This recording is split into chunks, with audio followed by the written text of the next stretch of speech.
It was a normal Tuesday at the SETI Institute in California. Dr. Sarah Chen sat at her desk, sipping her third cup of coffee. Her eyes were fixed on the computer screen, watching the usual stream of data from deep space. For years, she had been looking for signs of alien life. But so far, all she had found was silence. Suddenly, a loud beep filled the room. Sarah jumped, almost spilling her coffee. She looked at her screen and gasped. There in the middle of the usual noise was a clear pattern. It was not random. It was not natural. It was a signal. "Hey, Mike," Sarah called to her colleague. "Come look at this." Mike rushed over, his eyes widening as he saw the screen. "Is that what I think it is?" he asked, his voice shaking. Sarah nodded, her heart racing. "I think we just found proof of alien life." The next few hours were a blur.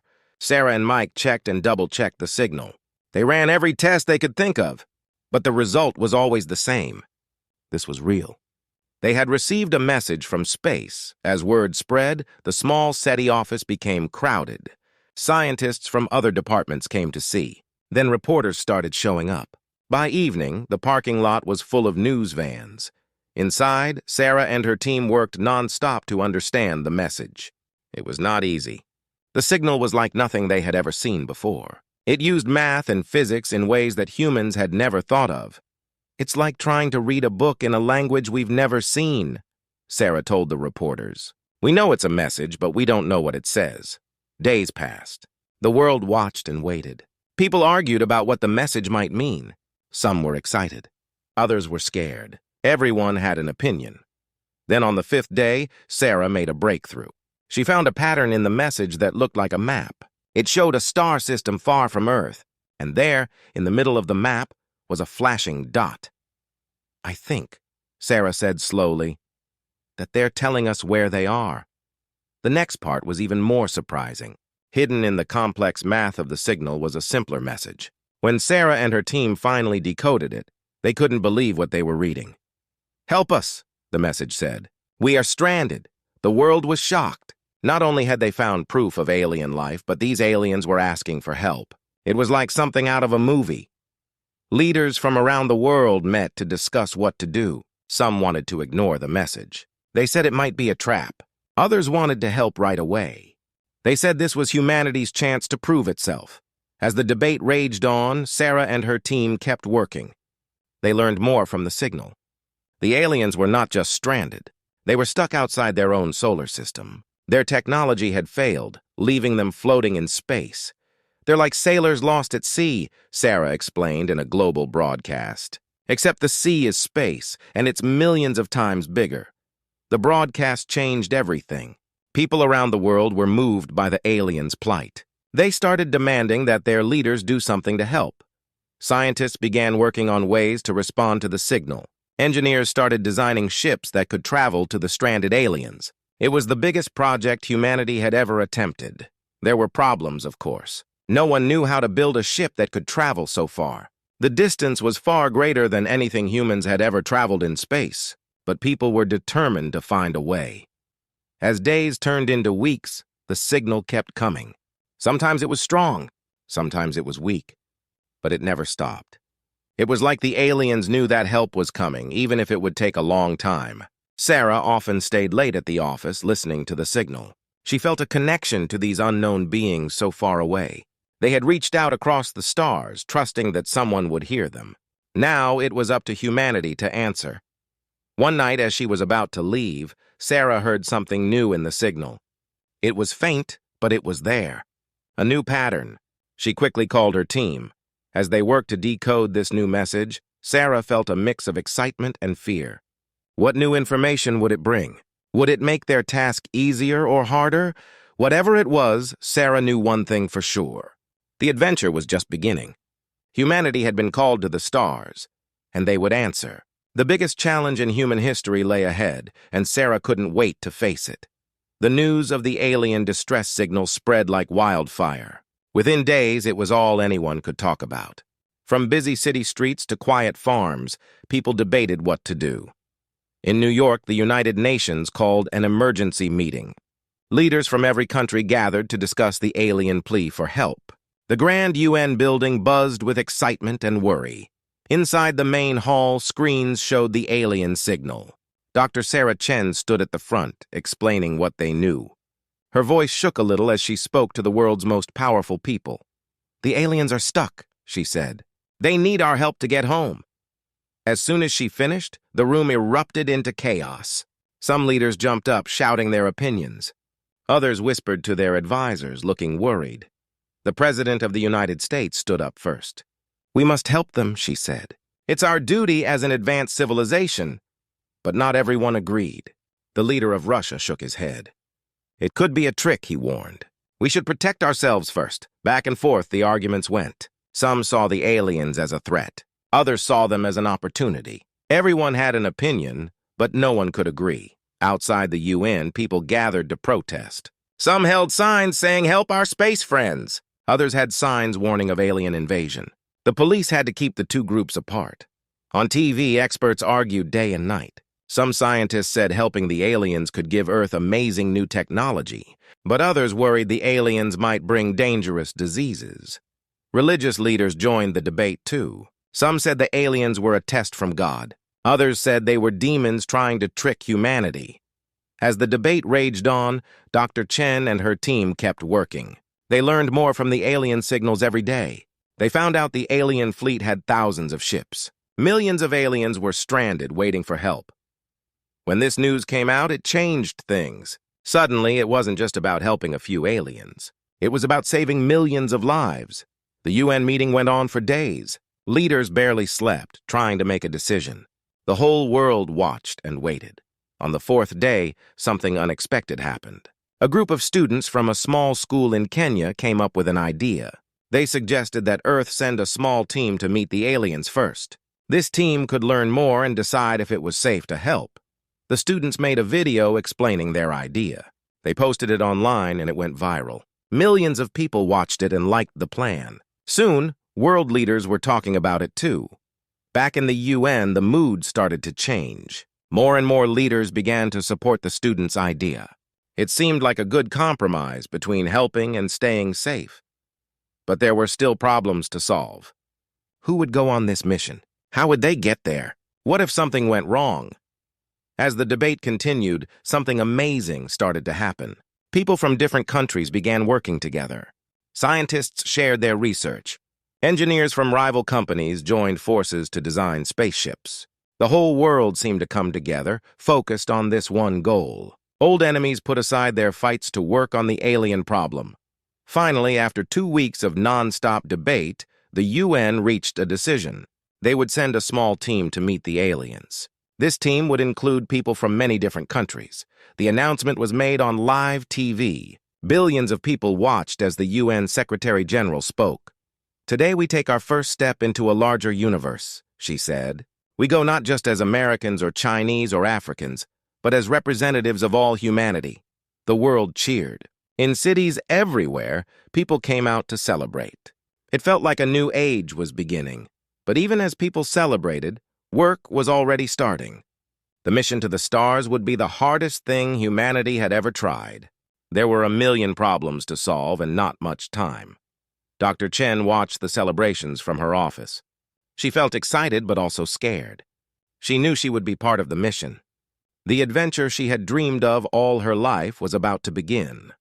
As she looked at the star charts on her wall, Dr. Chen thought about the aliens waiting out there. "We're coming," she whispered. "Just hold on a little longer." The decision was made. The debate was over. Now the real work would begin. Humanity was about to take its biggest step ever. They were going to the stars to save a stranded alien fleet. No one knew what they would find out there. But one thing was sure. Nothing would ever be the same again. The day after the UN's big decision, the world got to work. It was like someone had lit a fire under humanity. Everyone wanted to help with the rescue mission. In a huge hangar in Texas, engineers started building the rescue ship. They called it Hope. It had to be big enough to carry a team of 20 people and all their supplies. It also needed to be fast. The aliens were very far away. Dr. Sarah Chen was put in charge of the science team. She worked day and night to understand the alien signals better. Her team made a special computer to talk with the aliens. They hoped it would work when they got there. All around the world, people helped in their own ways. In Japan, they made special spacesuits that could last for months. In Brazil, they grew special food that wouldn't go bad in space. In India, they made medicine that could fight space sickness. But the biggest challenge was how to get to the aliens fast enough. The best rockets could only go so fast. At that speed, it would take hundreds of years to reach the stranded fleet. Then, a scientist named Dr. Aiden Quasey had an idea. He thought they could use the alien signal itself to travel. It was a crazy idea, but it just might work. Dr. Quasey explained his plan on TV. The alien signal is like a rope through space, he said. If we can grab that rope, maybe we can pull ourselves along it. At first, many people laughed at the idea. It seemed impossible. But Dr. Chen and her team thought it might work. They started building a special engine based on Dr. Quasey's idea. As the work went on, millions of people sent in ideas to help. A 10-year-old girl from Canada thought of a way to save water on the ship. An old mechanic from Australia designed a tool that could fix almost anything. The whole world was working together like never before. Old enemies became friends. Poor countries and rich countries shared what they had. Everyone wanted the mission to work, but not everything went smoothly. There were arguments about who should go on the mission. Every country wanted to send someone. In the end, they picked the best people, no matter where they were from. The team had all kinds of experts. There was Li Wei, a language expert who could learn new languages super fast. Maria Gonzalez was a top engineer who could fix anything. Jamal Okafor was a doctor who knew all about space medicine. Training the team was hard work. They had to learn how to live in space for a long time. They practiced floating around in big pools. They learned how to fix the ship if something broke. They even learned how to talk to aliens. As the launch day got closer, excitement grew. Schools had special classes about space and aliens. Kids everywhere played Rescue the Aliens games. Grown-ups stayed up late watching news about the mission. But some people were still scared. What if the aliens were dangerous? What if it was all a trick? The rescue team knew they might be flying into danger. But they were brave and ready to try. A week before the launch, there was a big problem. The new engine wasn't working right. Dr. Quasey and his team worked day and night to fix it. They had to get it right, or the whole mission would fail. On the night before the launch, Dr. Chen couldn't sleep. She walked to the launch pad and looked at the huge ship. It was beautiful and a little scary. Tomorrow, they would fly it into the unknown. As she stood there, a cleaner walked by. He was an old man pushing a broom. He smiled at Dr. Chen. "You'll do great out there," he said. "The whole world is with you." Dr. Chen felt tears in her eyes. The old man was right. They weren't going alone. The hopes and dreams of the whole world were going with them. The next morning, the launch pad was crowded. Millions of people watched on TV. The rescue team walked out in their new spacesuits. Everyone cheered. Inside the ship, the team strapped in. Captain Yuki Tanaka, the best pilot in the world, sat at the controls. She looked back at her crew and smiled. "Ready to make history?" she asked. Dr. Chen looked around at her teammates. They were the best Earth had to offer. Whatever was waiting out there, they would face it together. As the countdown started, Dr. Chen thought about the stranded aliens. "We're coming," she whispered. "Hold on just a little longer." The engines roared to life. The ship shook. And then with a burst of fire and smoke, hope lifted off. The rescue mission had begun. Humanity's greatest adventure was underway. As the ship rose into the sky, the whole world held its breath. No one knew what would happen next. But everyone hoped that somehow, against all odds, this brave team would save the stranded alien fleet. The spaceship Hope shot up into the sky, leaving Earth behind. Inside, the crew of 20 brave men and women held their breath. This was it. They were on their way to save a stranded alien fleet. Captain Yuki Tanaka's voice came over the speakers. "We have left Earth's atmosphere," she said calmly. Preparing to engage the signal drive, Dr. Sarah Chen looked out the window. Earth was getting smaller and smaller. She felt a mix of excitement and fear. They were the first humans to travel so far into space. Suddenly, the ship shook. Lights flashed. Everyone grabbed their seats. "Engaging signal drive now," Captain Tanaka announced. There was a bright flash. The stars outside seemed to stretch into long lines. Then everything went quiet. The ship was now traveling faster than any human had ever gone before. Dr. Chen checked her instruments. "It worked!" she shouted. "We're riding the alien signal!" The crew cheered. Their journey had truly begun. But they knew it wouldn't be easy. They had to travel for 6 months to reach the alien fleet. At first, everything went smoothly. The crew settled into their routines.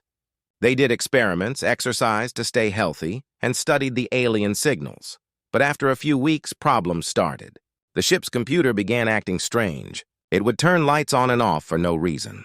Sometimes it played weird noises. Li Wei, the language expert, thought the computer might be picking up alien thoughts. "Maybe the signal is affecting it," he said. Engineer Maria Gonzalez worked day and night to fix the computer. She found that the signal drive was causing the problems. "The alien technology is changing our systems," she explained. The crew had to be careful. They couldn't turn off the signal drive or they'd be stranded in space. But they couldn't let it take over the ship either. Dr. Jamal Okafor, the team's doctor, noticed another problem. The crew was having strange dreams. Many dreamed about alien worlds and creatures they had never seen. "The signal might be affecting our brains," Dr. Okafor warned. He gave everyone special medicine to help them sleep better. Despite the challenges, the crew worked well together. They came from different countries and cultures, but they became like a family. They celebrated birthdays, told jokes, and supported each other. One day, about halfway through their journey, they hit a big problem. The ship flew into a cloud of tiny space rocks. The rocks hit the ship like thousands of bullets. Alarms went off. Red lights flashed everywhere. "Hull breach in Section 3!" shouted Captain Tanaka. The crew rushed to put on their spacesuits. Dr. Chen and Maria ran to fix the hole in the ship's wall. It was hard and dangerous work. One wrong move and they could be sucked out into space. For hours they worked to patch the hole. The rest of the crew helped by passing tools and materials. Finally, they fixed it. Everyone was safe, but it had been a close call. After that, the crew was more careful. They realized how dangerous space could be, but they also felt proud. They had faced a big problem and solved it together. As they got closer to the alien fleet, they began to pick up more signals. Dr. Chen and Li Wei worked hard to understand them. Slowly, they began to learn the alien language. "They're not just asking for help," Li Wei said one day. "They're warning us about something." The crew gathered to hear the message. Li Wei played it for everyone. The alien voice sounded strange and scary. "Danger! Trap! Don't come!" it seemed to say. Everyone was confused.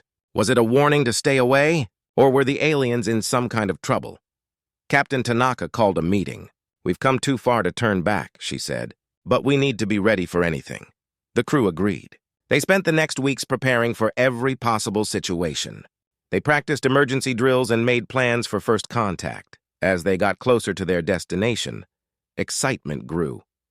They were about to meet real aliens, but they were also nervous. What would they find? One day, as Dr. Chen was looking at the star maps, she noticed something strange. "The alien fleet has moved," she said. "They're not where they're supposed to be." The crew rushed to check. Dr. Chen was right. The aliens had somehow moved their whole fleet. But how? And why? As Hope flew closer to where the aliens should have been, everyone was on high alert. Captain Tanaka slowed the ship down.